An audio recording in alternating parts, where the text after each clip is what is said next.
Bonjour mes frères et sœurs. Donc je reviens encore vers vous en ligne sur YouTube qui le Seigneur m'a appris la révélation que c'est une prédication mondiale, internationale. Et c'est le Saint-Esprit qui touche le cœur de ceux qu'il veut toucher aujourd'hui pour les sauver. Car chaque jour, Dieu sauve des millions et des millions d'âmes et cela dépasse notre entendement. Donc, je suis bienvenu Mavinga, docteur évangélique, appelé à un ministère itinérant, c'est-à-dire un ministère des nations qui est international. Et tous ceux qui ont compris la haute dimension de la sainte foi par le Saint-Esprit ont reçu le même appel d'itinérance divine sur les nations. Dieu avait dit à Jérémie la même chose, étant jeune, il avait fait de lui le prophète des nations. Mais aujourd'hui, Dieu, depuis que nous avons reçu Christ et Jésus, il fait de tous les chrétiens nés de nouveau ses ambassadeurs dans le pays où il les a établis, ainsi que dans le monde. Donc il y a progression ministérielle comme il y a progression de bénédiction et de faveur de Dieu. C'est-à-dire, Dieu a, en créant l'être humain, il avait mis le processus du développement.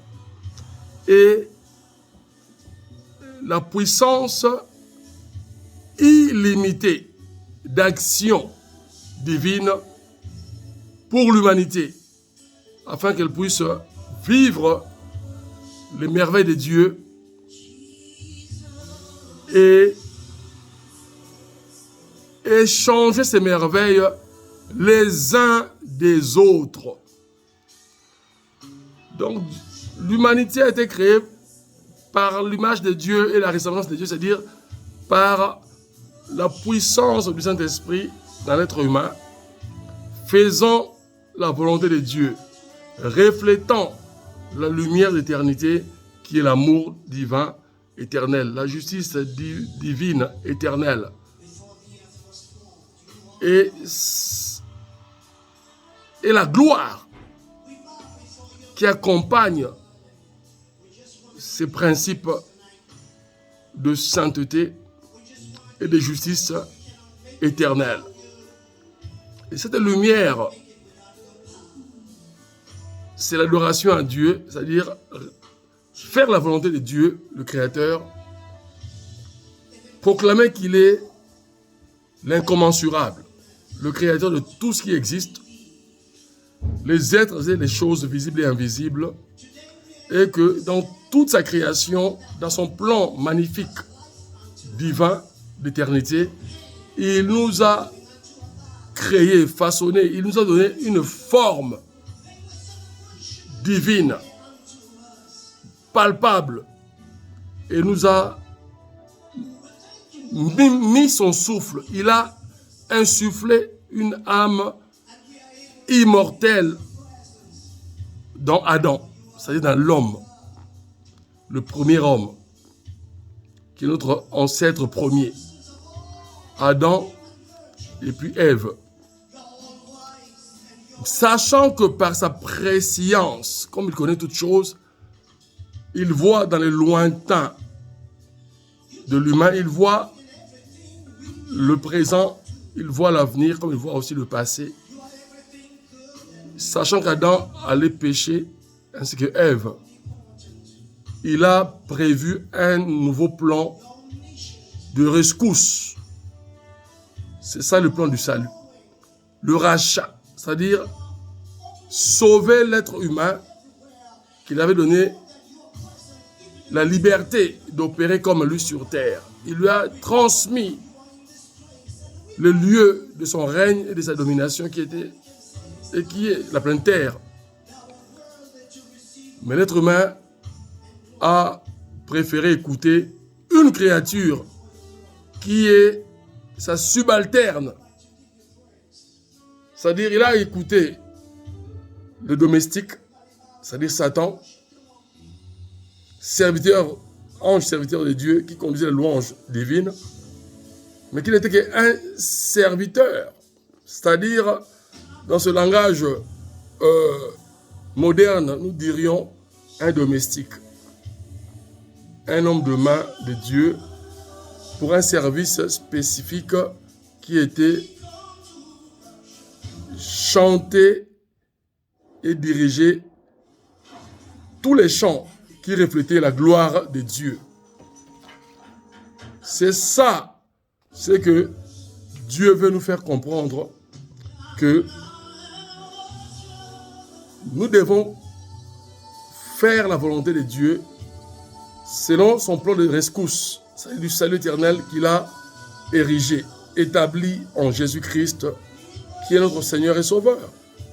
Et que tout être humain, quelles que soient ses origines et sa culture, la couleur de sa peau, doit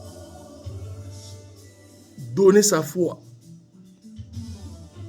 en Jésus-Christ, c'est-à-dire reconnaître le plan divin de Dieu pour le salut de l'homme, homme et femme. Un salut qui est séculier, puis qui s'étend dans l'éternité,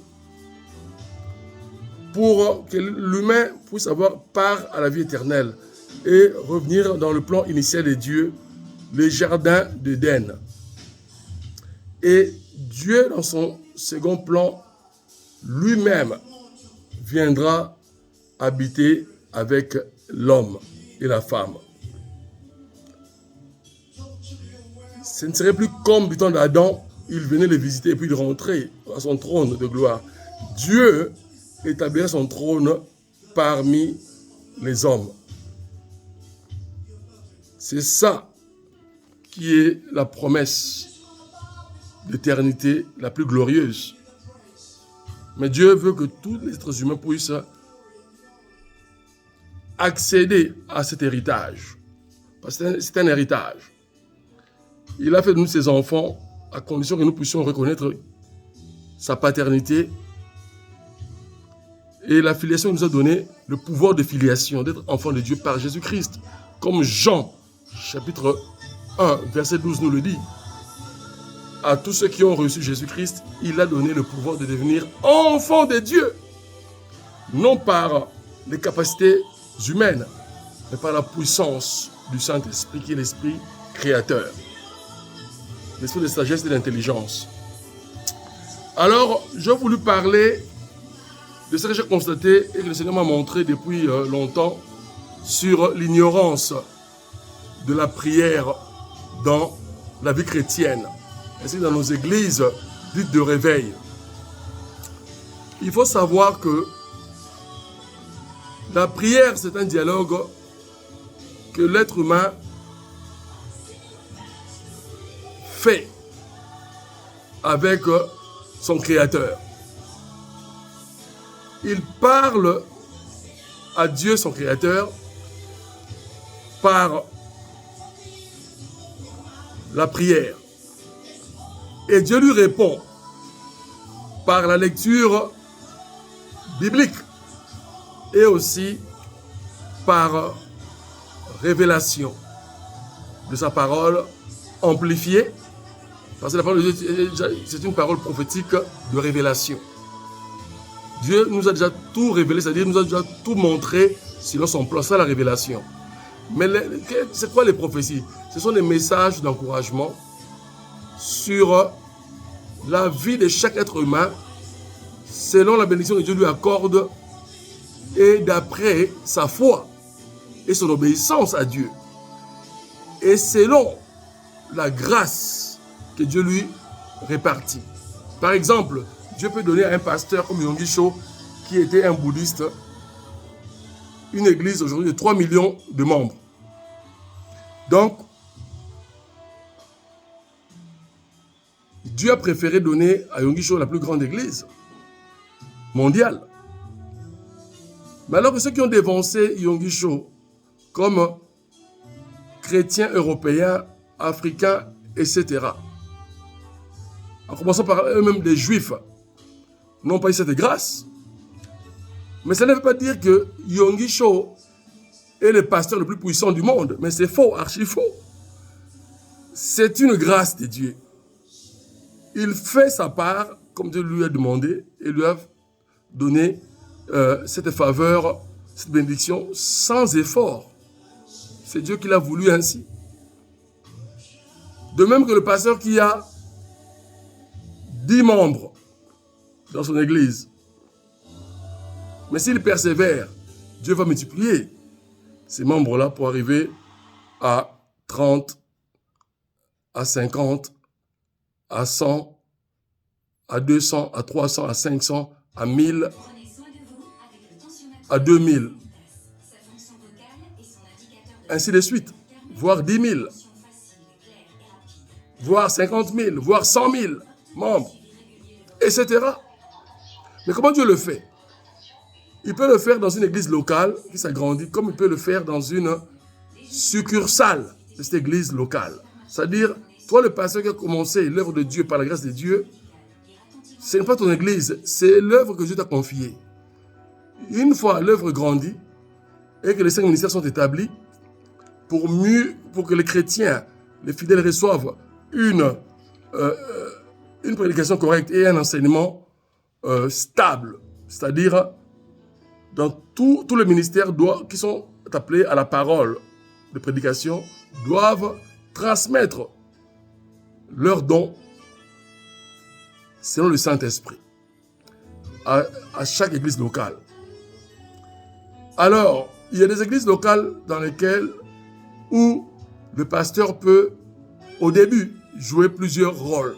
Parce qu'il n'a pas d'assistants, c'est-à-dire des collaborateurs parfaits, c'est-à-dire qui ont d'autres ministères. Donc, il peut, en commençant même, assurer, à part son ministère, les 4 autres ministères. Mais ça, c'est le début. Après, Dieu, parmi les chrétiens, Dieu peut susciter 1 ou les 4 ministères restants pour qu'il y ait équilibre.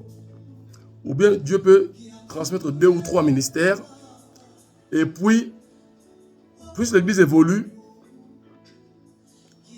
cette église va ouvrir une autre église dans une autre ville du même pays qui serait sa succursale, c'est-à-dire son église filiale. Et là, Dieu peut susciter un autre ministère manquant. Ainsi de suite. Mais dans la progression ministérielle, comme dans la progression de la foi et de la connaissance de Dieu, qui est la révélation divine, Dieu est parfait, il établit toujours, quand l'église grandit, les 5 ministères. Pourquoi? Parce que Dieu a établi les 5 ministères à l'église pour qu'il y ait la perfection de la connaissance, c'est-à-dire une connaissance exacte de la parole de Dieu, pour une pratique de foi correcte, une foi sans faille, qui est la consécration à Jésus-Christ, c'est-à-dire une vie vouée à Christ, pour le célébrer, l'adorer, le louer, non seulement à l'église locale, mais aussi dans le quotidien, en commençant par sa maison qui est une église cellulaire familiale, et puis l'assemblée des saints qui est l'église locale où les chrétiens se réunissent le dimanche pour le culte du dimanche, glorifiant Dieu et le remerciant pour toute sa création et commémorant le jour du repos qui est le 7e jour. Pour nous, chrétiens universels, c'est le dimanche, le 7e jour. Pour le juif, c'est le samedi, le sabbat.